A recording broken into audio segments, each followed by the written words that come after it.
Hi, welcome back to my little corner of YouTube. Apologize for the long delay, but as you know, this is just a hobby for me, and I will update when I can.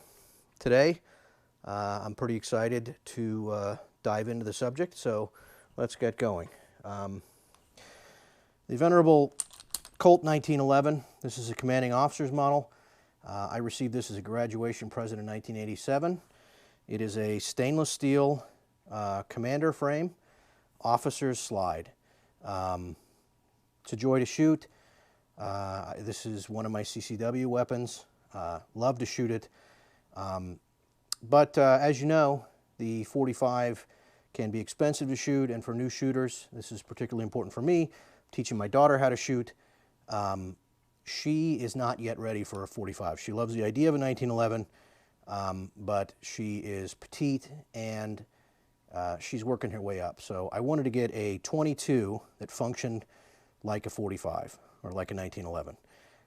I do have a Ruger Ruger 2240. I do have a Ruger 2245, but I just thought it would be cool to have something that I can shoot on this platform, give her the 1911 experience. So, as you know, there are some 1911 22 conversions, and I'm going to do a head-to-head comparison. This will be part one. Part two will be the range work. To prepare ourselves for the conversion, we've got slide locked, we've got no magazine in, we've got a visual and a tactile confirmation that this is a cold weapon. On this particular 1911, there's a full-length guide rod with a captive dual recoil spring, and so I made a little tool out of a nail to grab that. Other than that, it comes apart like any other 1911. You take out the slide release, slide lever, you make sure the tool stays in place, as that's the whole point, is that I don't have to chase dual mainsprings across the garage. And tension's enough to keep it on. We slide this off the front and we're ready to go. First up is a GSG, German Sport Guns 22 conversion. Now GSG make a 22 pistol. They make several. I think they make a full size and a commander size. This is a full size conversion. They do not make a smaller conversion. So what does it come in? Got a nice black, kind of a cheapy gun looking case. It's a little small for a pistol, but it fits the components. We have two metal magazines. They look a lot like a 1911 magazine, except they're pinched where this slot is in sort of a figure eight. Comes with some instructions and tools and parts, and the guts of the kit, which is an upper. I have had this out of the box once to shoot it. It functions okay, better than okay. It functions as I thought it would, but I'll show you why I'm not crazy about it. Both of these kits I'm going to show you have their own slide release, so I don't know if they're different than the stock, but I use the ones that came with the kit. So to put on the GSG, you line up the rear of the slide with the front rails. You line it up just like you're putting a full-size upper on. Pull back to the notch in the slide, and you're on. This is ready to go. There's nothing else to it. So that is the GSG ready to fire.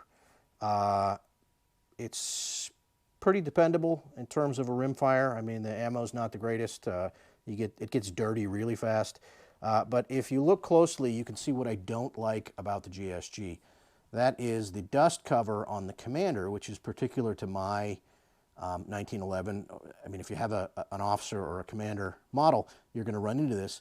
The portion of the slide that covers the recoil spring or the guide rod is just long enough to be covered by a full-size dust cover. Commander's a tenth of an inch shorter, and we have this unsightly gap here. It looks really weird. I will tell you that it did not appear to affect function at all. I mean, it didn't even rub in recoil. You can see I've fired a couple of boxes through this, and despite reports that this is a very delicate finish, there are no rub marks or anything, so it seems to work fine.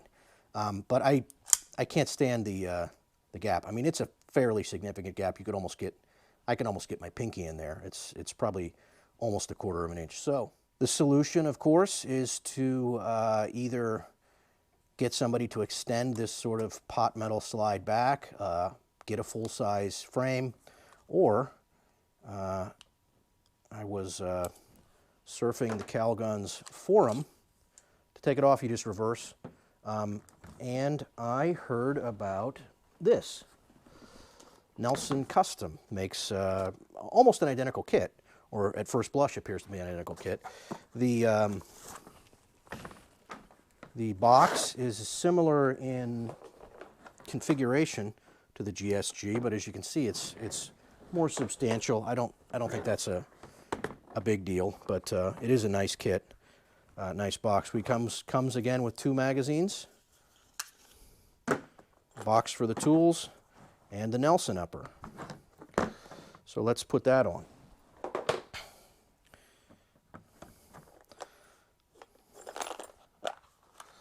The Nelson slide catch is a 2-piece affair. The pin is separate from the actual slide release lever, but when you put them together, I mean, you'd be hard pressed to tell them apart. It's very similar piece. So goes on almost exactly the same way. We feed the rear rails up the front of the slide. You go for this gap. Once you get the gap, you put the flat part of the slide release on. Depress it with your thumb so that it lines up with the hole. Snap the pin through, and now it just looks like any other 45 or any other 1911. Now there's a tool in here. This is the only other step. Slightly retract the slide, exposing, there's like a reverse Allen wrench there with a reverse Allen tool that comes with it. Fit that on. You tighten it, go in the right direction, northern hemisphere. Tighten it finger tight, and then 1/4 more, and this is installed and ready to go. Now, let's take a look at the Nelson as compared to the GSG. You'll see the GSG has an ejection port. Looks just like a 1911. The Nelson does not. There's no visible ejection port on the Nelson until it's in recoil, at which point you can see that's where they eject. That also shows us something else. Only the lower part of the slide of the Nelson, which is reciprocates on firing. The front of this and the tightening of this guide rod attaches the barrel and the sights that are attached to the barrel to the frame. This doesn't move at all. There's no wiggle. This is a fixed barrel. It is supposedly very, very accurate. It supposedly locks back on empty magazines, which I guess is a beef people have. The top rail has 2 recessed Allen screws. You can see them here and here. You can remove this. This is an iron sight, sort of a rail. It's the top of the barrel. You can see that it comes off. You can see the seam, and the metalwork is really clean. The machining is really nice. Anyway, you can take this off and put on an optics rail if you want, swap them back and forth. This is an iron sight model, and by iron sights, I mean these are metal sights. This is a front fiber optic green, very nice and bright. That's my first fiber optic sight, so I can't wait to try that out in the indoor range. The rear sight is adjustable for windage and elevation. If we compare that to the GSG, these are plastic sights, and by plastic I don't mean Glock polymer. I mean these appear to be just like a fairly soft injection molded plastic. It's a 3-dot sight on the GSG. Now, to sight the GSG, you drift the rear dovetail back and forth, and then there's a very small Allen screw that you can tighten it in so it won't move after you sight it in. And for the front, for elevation, It actually comes with 3 front sight blades, a medium, a tall, and a short. I'm not sure which one's installed on mine. It was close enough that I didn't mess with it. But you know, it gives you some options. For a fixed sight pistol, it gives you some options.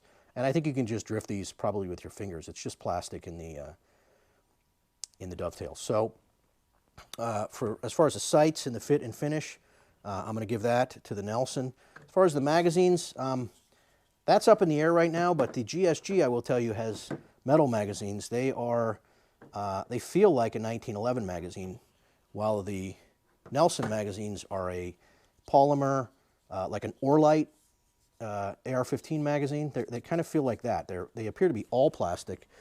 There is a nice thumb tool that comes with the kit. See the little hole here? You can fit that in either way, whether you're right-handed or left-handed, and use your thumb to depress and load. Well, the GSG has a little projection that you can get your nail on or your finger. It's not super comfortable, but you can push it down. Now, another nice thing that I have discovered is the Nelson magazines. Obviously, fit the Nelson, but the GSG magazines also fit and open, apparently hold the slide open. So I guess it shouldn't be a surprise because it's the same platform and it's the same mechanism that activates the slide catch. But I have 4 magazines for this, and these magazines are expensive. I think the Nelson ones are $30 a piece, and the cheapest I've seen, the GSGs, are $25 a piece. So these are basically as expensive as 1911 magazines. So that is my mini review, part 1 of 1911 conversions. 22 conversions for the 1911. Let's put it that way. I hope to, in the very near future, hopefully this weekend, possibly next weekend, I hope to get these out to the range, both of them. I want to shoot them side by side. My understanding is the Nelson is just a Cadillac, very accurate. It's very heavy. It's not any heavier than a full-size 1911, but it feels like a full-size 1911. I mean, I think this is heavier than my officer's model. I will get a scale and measure the difference, but there is a large hunk of steel constituting the 5-inch barrel and then this rail, and then I believe this reciprocating part is aluminum to make it light enough for the blowback to operate it. Anyway, it's very nice looking. It's solid, no rattle at all, locks up really nice. Safety works, the trigger works. The nice thing about a conversion is I know what the trigger feels like because whenever I shoot my 1911, it's the same trigger, whether I'm shooting a 22 or my 45. So hopefully this will help me with trigger control, to get more trigger time cheaper. It's a little quieter, and I want to get my my daughter comfortable with the 1911 platform. So thank you for joining me. I hope you enjoy this. I hope you enjoy all my videos. I apologize that I haven't been putting them up as regularly as I promised myself. I'm going to work on that. I've got a couple thoughts on that. But please give me your thoughts on this. Give me some thumbs up. Subscribe. I would really appreciate it. I will subscribe to you if you subscribe to me. You know, I'm not trying to make a living off of this, but I like it. I like the hobby, and I like this additional part of the hobby. This is basically all me. I've done the lighting. I'm learning as I go. Learning how to block shots and, you know, external microphones, etc. So let me know what you think. Leave comments. They don't have to be positive, but obviously positive is nice. I will see you very soon. I'm going to actually film another segment right now. Thank you very much. Goodbye, YouTube.